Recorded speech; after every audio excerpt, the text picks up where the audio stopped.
Alright, তো আজি আমি ডিসকাস কৰিম, আজি আমি সমাধান কৰিম ক্লাছ 10ৰ কুৱেশ্যন নম্বৰ 16 যোগ 6.5ৰ কুৱেশ্যন নম্বৰ 16ৰ। ইয়াৰ আগৰ ভিডিঅ'ত আমি গোটেইকেইটা কৰিছোঁ। তো আজি এইখন 16 নম্বৰ কুৱেশ্যনৰ বিষয়ে আলোচনা কৰিম। তাতে কোৱা হৈছে যে প্ৰমাণ কৰা যে এটা সমবাহু ত্ৰিভুজৰ এটা বাহুৰ বৰ্গৰ 3 গুণ তাৰ এডাল উন্নতিৰ বৰ্গৰ 4 গুণৰ সমান। মানে আমি ভালকৈ চাব লাগিব কুৱেশ্যনটো কি কৈছে যে এটা সমবাহু ত্ৰিভুজ হ'লে তাৰ 3টা বাহু সমান হ'ব।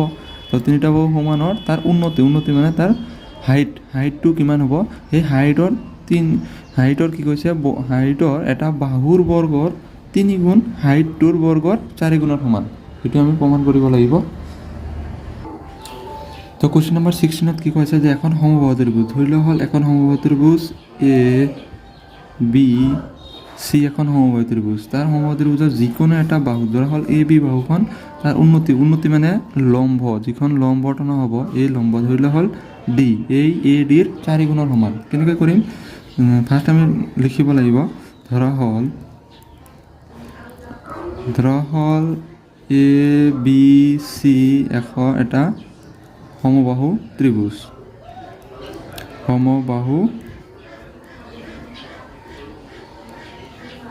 সমবাহু ত্ৰিভুজ। ইয়াৰ কি থাকিব? ইয়াৰ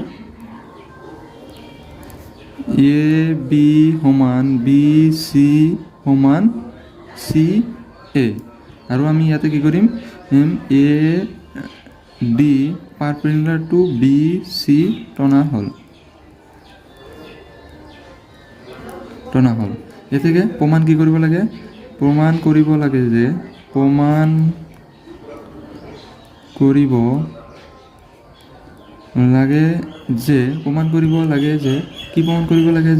এই এ ডি কিমান, এ বি যিকোনো এটা বাহু ধৰিলে হ'ল এ বি 3 গুণ মানে কি হ'ব 3 A B square equal to কি হ'ব 4 ইন্টু এ ডি স্কোয়াৰ। বৰ্গৰ বাহুৰ 3 গুণ তাৰ উন্নতিডালৰ বৰ্গৰ 4 গুণৰ সমান। এইটো আমি প্ৰমাণ কৰিব লাগে।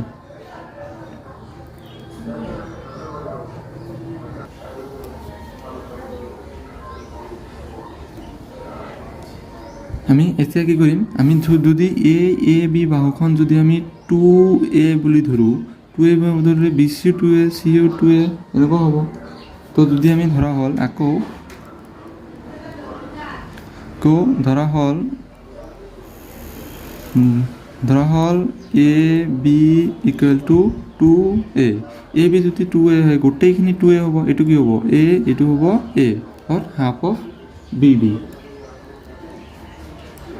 আৰু B D equal to D C equal to half of 2a হ'বনে?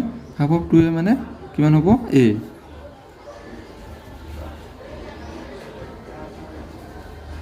যিহেতু A D perpendicular to B C, এতেকে এ বি ডি মানে এইখন ত্ৰিভুজৰ পৰা আমি কি পাম? উপপাদ্য মতে আমি কি লিখিব পাৰিম? পাইথাগোৰাছৰ উপপাদ্য মতে আমি কি লিখিব পাৰিম? এইখন 90 ডিগ্ৰী হ'লে আমি A B D ত্ৰিভুজ A B ডিৰ পৰা আমি কি লিখিব পাৰিম? যে ইয়াতে কি আছে A B D, A B ডিৰ পৰা কি লিখিব পাৰিম? A B square equal to লম্ব এ সি স্কোয়াৰ প্লাস ভূমি বি সি স্কোয়াৰ। তো এ বিৰ মান কিমান আছে? এ বিৰ মান কিমান ধৰিছোঁ আমি? এ বি ইকুৱেল টু 2a মানে 2a স্কোয়াৰ ইকুৱেল টু এ চিৰ মান কিমান হ'ব? এ চিৰ মানটো নাই, আমি উলিয়াব লাগে। এ চি স্কোয়াৰ প্লাছ বি চিৰ মান কিমান হ'ব? এ স্কোয়াৰ। তো এইটো কিমান হ'ব? 4a square equal to A C square plus A square.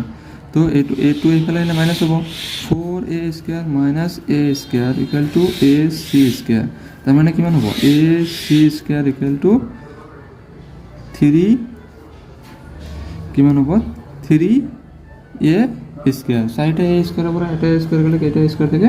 3টা এ স্কোয়াৰ। সৰি ইয়াতে আছিলে এ ডি, এইটো হ'ব আমাৰ এ ডি হয়নে, এইটো হ'ব আমাৰ এ ডি, তো 3AD স্কুৱেৰ।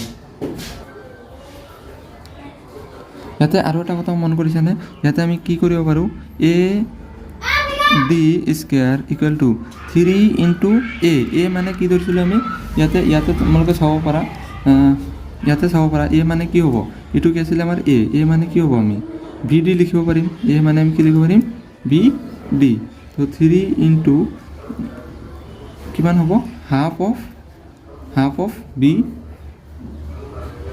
হাফ অফ কি লিখিব পাৰি আমি, বি চি, মানে half of B C equal to আমি এইটো স্কুৱেৰ লিখিব পাৰোঁ নে নোৱাৰোঁ, তো এইটো আমি কি লিখিব পাৰোঁ, A D square equal to 3 into 1/2 square, এইটোৰ ওপৰতে স্কুৱেৰ আছে, কিমান হ'ব 4 বি চি স্কুৱেৰ, তো এইটো মতে আমি কি লিখিব পাৰোঁ, A D square equal to আমি কি লিখিব পাৰিম, A D square equal to 3/4 B C square, তাৰমানে কি লিখিব পাৰোঁ 4, এইটো হৰণ হৈ আছিলে, এইফালে আহিলে এইফালে পূৰণ হ'ব, পূৰণ হ'লে কিমান হ'ব 4AD square equal two 3BC square, কিন্তু আমি প্ৰমাণ কৰিব লাগে যে 3AB square equal two 4AD square, আমি 4ADটো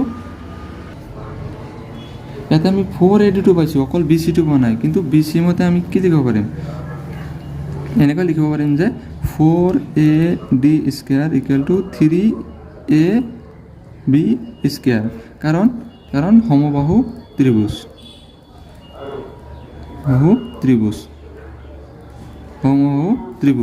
যিহেতু সমবাহু ত্ৰিভুজ A B equal to B C equal to C A হ'ব, গতিকে আমাৰ এইটো কি হ'ল, প্ৰুফড।